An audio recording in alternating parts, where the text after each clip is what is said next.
Hello everybody and welcome to the third edition of our humble little Elder Scrolls Online vlog, or as I like to call it, Guild Wars 2 in Tamriel! So, in today's episode we're going to clean up some things we mentioned in the last beta review and then move on to new items that we happen to find in the January 10th through 12th beta.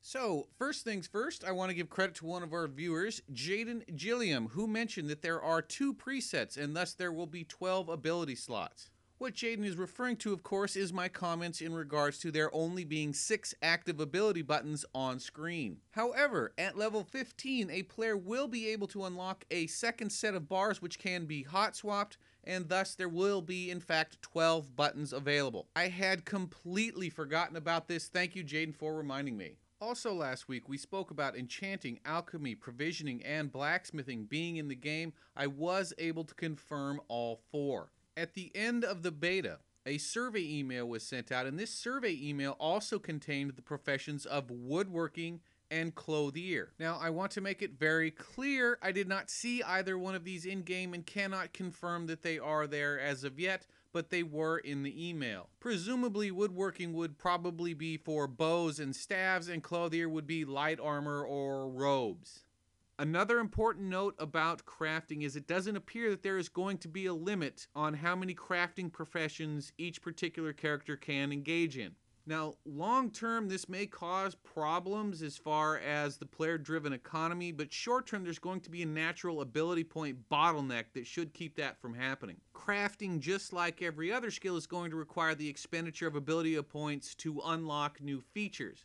I suspect many players are going to want to funnel their ability points into combat-related abilities, at least at the early and mid levels, so hopefully that will help reduce any kind of oversaturation. We've known for some time that at launch, ESO will have 16 instances. I was able to find out that there will be 1 in each zone. Now, there are 10 provinces in Tamriel, so I don't necessarily know what constitutes a zone, or if each zone will have 1 instance and then Cyrodiil itself will have the other 7. I'll see if I can't find out a little bit more about that next time around. And that brings us to new business for this particular beta.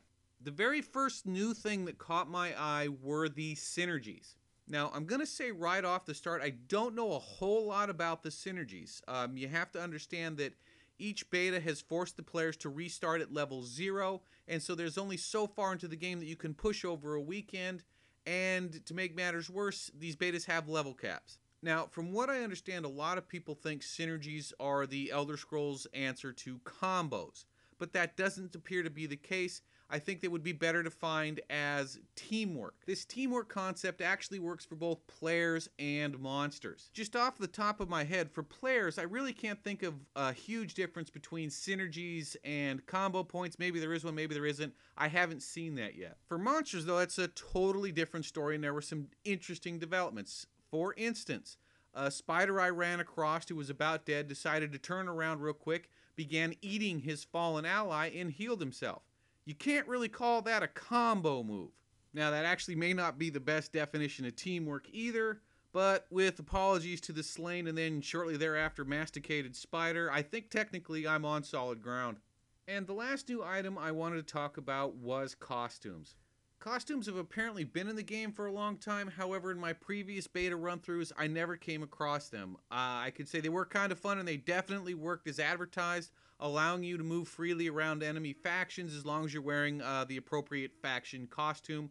I forgot to confirm if there were special inventory slots allowing you to keep costumes long-term. I'll probably remember that next time around. Moving on to the beta itself, this was by far the best playthrough I had and certainly the most fun. It actually changed my opinion from skeptical to, let's call it, cautiously optimistic. The 2 biggest things about this particular beta, besides the polish I mentioned earlier, was that they had found a way to deal with server lag, and there was no forced graphics suppression.